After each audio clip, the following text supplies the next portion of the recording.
သွားတယ်ဆိုတာနိဗ္ဗာန်ချမ်းသာတာလည်းဖြစ်တယ်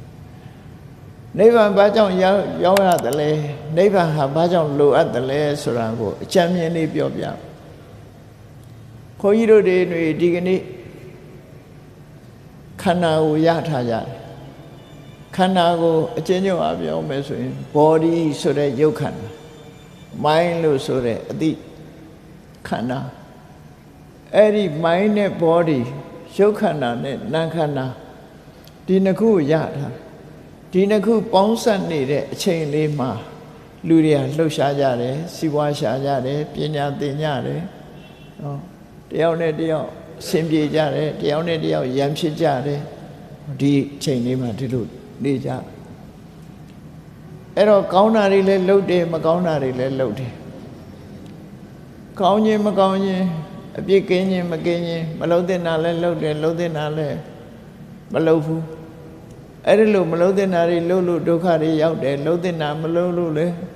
ကောင်းကျိုးချမ်းသာတွေပြေဝအောင်မရဘူးဆိုတဲ့အနေအထားတစ်ခုနဲ့ဘဝခရီးကိုဖြတ်သန်းနေကြတာဖြစ်တယ်အဲ့တော့လုပ်တဲ့နာတွေမလုပ်တဲ့နာတွေအတိုင်းလူတွေဟာလှုပ်ဆောင်နေကြသဖြင့်ကြံတွေးတဲ့မနောကံတွေထုတ်ပြောတဲ့ဝစီကံတွေကိုယ်ဒီလျောက်လှုပ်တဲ့ကာယကံတွေဟာလူတွေရဲ့တဏ္ဍာမှာတိုးပွားပြီးတော့ရှင်တဲ့နှလုံးထဲမှာပုံရိပ်တွေဟာပေါ်နေတယ် CCTV တက်ထားတဲ့နေရာသွားကြည့်ပုံရိပ်တွေပေါ်လာ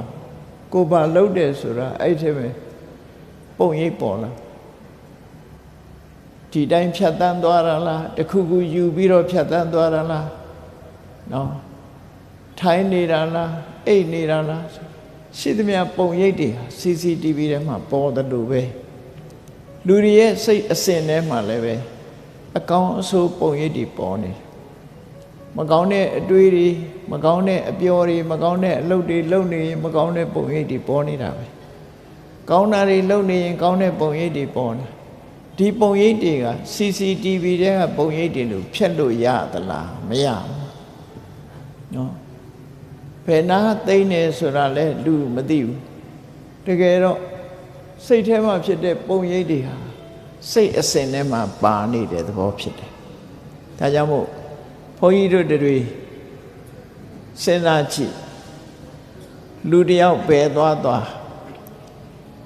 အလင်းအောင်ရှိရင်သူ့ရဲ့အရေးဆိုတာထားခဲ့လို့ရရလားမရဘူးလူသွားရာအရေးကပါနေတယ်အဲ့ဒါလိုပဲပုံရိပ်တွေဟာလူတွေမှာပါနေမှာပဲဖြတ်လို့မရဘူးအဲ့ဒီမှာပါတာကောင်းတဲ့ပုံရိပ်လည်းပါတယ်မကောင်းတဲ့ပုံရိပ်လည်းပါတယ်ကောင်းမကောင်းပုံရိပ်တွေဟာအကျိုးသက်ရောက်မှုကိုဖြစ်ပေါ်စေမှာဖြစ်မကောင်းတဲ့ပုံရိပ်ကြောင့်ဆိုးကျိုးတွေရပြီးကောင်းတဲ့ပုံရိပ်ကြောင့်မကောင်းတာတွေဖြစ်ပေါ်လာအဲ့ဒါလိုနဲ့တန်တရားခရီးကိုသွားနေကြရတာဖြစ်တယ်ပေါ့အေးကောင်းတဲ့ပုံရိပ်တွေကလွှမ်းမိုးပြီးနောက်ဆုံးမှာအိုခြင်းနာခြင်းဆိုတဲ့ဆင်းရဲဒုက္ခတွေလွတ်ကင်းတဲ့ဘဝတစ်ခုအဆုံးသတ်ခြင်းနဲ့ဝိပဿနာတရားကိုကျင့်ကြံကြိုးကိုပွားများအထောက်လို့ရှင်ထဲမှာတန်တရားမှာမဖြစ်ချင်တော့ဘူးဘယ်ဘဝမှာမကြိုက်တော့ဘူးဘဝကြီးကိုညှိဝှေ့သွားပြီဆိုတဲ့အခါမျိုးမှကြတော့ဘာဖြစ်လာတွေ့တာမှုတွေအလုံးကိုဖယ်ရှားနိုင်လိုက်သည့်အတွက်ကြောင့်ဘဝဟာဆုံးသက်သွားတယ်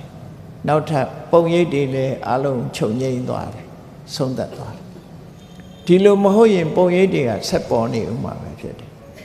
ပုံရိပ်တွေလုံးဝမရှိတော့ဘဲနဲ့ဘဝကြီးဟာဆုံးသက်သွားတာကိုနိဋ္ဌာလို့ခေါ်တယ်နော်ပြီးဆုံးခြင်းအဲ့တော့ဘုန်းကြီးတို့တွေကတန်တရားခရီးသွားတွေခရီးဆုံးဗုဒ္ဓဘယ်တော့ရောက်မယ်ဆိုတာမသိဘူးနိဗ္ဗာန်ရောက်ပြီဆိုမှခရီးဆုံးဗုဒ္ဓရောက်မယ်ကိုသွားနေတဲ့လမ်းခရီးဟာဘယ်လောက်ရှိသလဲတန်တရားခရီးဟာရှည်တဲ့ပုဂ္ဂိုလ်အတွက်ရှည်တယ်တိုးတဲ့ပုဂ္ဂိုလ်အတွက်တိုးတယ်ကိုယ့်ပေါ်မှာမူတည်တယ်တန်တရားခရီးမရှည်ခြင်းလို့ဝိပဿနာတရားအထုတ်ပြီးတန်တရားခရီးကိုတိုးအောင်လုပ်နေကြတယ်တိုးလို့ရတယ်အေးပြောနေသေးခဲဆိုပြီးတော့တန်တရားခရီးမှာရှည်သွားခြင်းတဲ့ပုဂ္ဂိုလ်တွေကလည်းရှည်သွားနေမှာပဲအဲ့တော့ရှည်သွားနေတဲ့ပုဂ္ဂိုလ်တွေကဘဝမှာမရှောင်လွဲနိုင်လို့တွေးကြုံရမယ့်အရာတွေကဘာတွေတုံးဆိုရင်ဘဝတစ်ခုရလာရင် အိုမယ်နာမယ်သေမယ်ဒါတော့ဘယ်လူမျိုးမှလည်းမရှောင်လို့မရဘူးဘယ်ဘာသာဝင်မှရှောင်လို့မရဘူးဘယ်နိုင်ငံမှမသေးတဲ့နိုင်ငံရှိမှဖြစ်ရှိရင်တော့အဲ့ဒီသွားနေရမှာပေါ့နော်သွားနေကြလို့မရဘူးပတ်စံရှိတဲ့လူလည်းသေတာပဲမွဲတဲ့လူလည်းသေတာပဲအလုံးဟာအဲ့ဒီသဘာဝတရားအောက်မှာအလုံးဟာ equally ပေါ့ equality တူညီတဲ့အနေအထားရှိတယ်နော်ရုပ်လာသူရောရုပ်ဆိုးသူရောပညာတတ်ရောပညာမဲ့ရောအသက်ကြီးသူရောအသက်ငယ်သူရောဘာသာရှိသူရောဘာသာမဲ့သူရောဘယ်သူပဲဖြစ်ဖြစ်နော် all are equal under the law ဆိုတာလို့ပဲနော်သေခြင်းဆိုတဲ့အိုခြင်းနာခြင်းသေခြင်းဆိုတဲ့ the law of nature အောက်မှာအလုံးအတူတူပဲအလုံးမှာတူတူပဲအဲ့ဒီလိုတူတူပဲလို့အိုခြင်းနာခြင်းသေခြင်းဆိုတာတွေကိုစိတ်ပြည့်ငြင်းငွေ့ပြီးမဟုတ်မနာမသေးခြင်းဘူးဆိုလို့ရှိရင်တော့ဝိပဿနာတရားအထုတ်ပြီးနောက်ဆုံးဆုံးတတ်တာပဲဖြစ်တယ်အဲ့ဒါကိုအဆုံးတတ်တဲ့အခါမှာခုလက်ရှိဘဝကာမဘုံမှာအဆုံးတတ်မလားသို့မဟုတ်ဖြစ်ပြီးတော့မှဆုံးတတ်မလားဆိုတာကိုမြတ်စွာဘုရားကဒီသုတ္တမှာဟောတာနော်ဒိဋ္ဌိတမ္ပန္နနာပညာဉာဏ်အမြင်နဲ့ပြည့်စုံတဲ့ပုဂ္ဂိုလ်တွေထဲမှာတဲ့ပင်စနာဣဒနေဋ္ဌာငါးဦးကတော့ဒီဘုံမှာပဲဒီဆိုတာကာမဘုံကိုရည်ညွှန်းတယ်လူဘုံဖြစ်စေနတ်ဘုံဖြစ်စေဒီဘုံမှာပဲအဆုံးသတ်သွားကြလိမ့်မယ်တဲ့